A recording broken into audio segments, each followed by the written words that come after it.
අපි ජීවත් වීමේදී අන් අය අපි ගැන සිතන ආකාරය සහ ඔවුන්ට අපි ගැන තිබෙන ආකල්ප ගැන අපි ඕනවට වඩා කල්පනා කරොත් අපිට ගොඩක් වෙලාවට අනවශ්‍ය වියදම් කරන්න පෙළඹෙනවා. ඇත්තටම අපි අද කරන දේවල් වල ලොකු ඉම්පැක්ට් එකක් නැහැ. හැබැයි අපි හිතනවා හැම වෙලාවෙම අපි මේ කරන සෑම දෙයකම ලොකු ඉම්පැක්ට් එකක් තියෙනවා අපි ගැන මිනිස්සු විශාල ප්‍රමාණයක් අපි කරනවා හිතනවා කියලා. මිනිසුන් එතරම් ඔබ ගැන ඔබ කරන දේ ගැන හිතන්නේ නැහැ.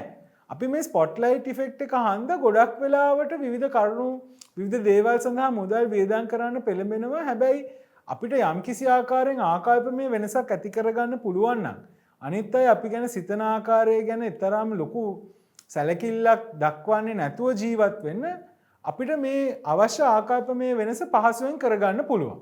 මේ අන් අයගේ ආකල්ප ගැන නොසැලකීම නිසා අපිට ඇත්තටම අවස්ථාවක් ලැබෙනවා අපි කැමති දේවල් අපේ ආවේනිකත්වය එළියට ගන්න.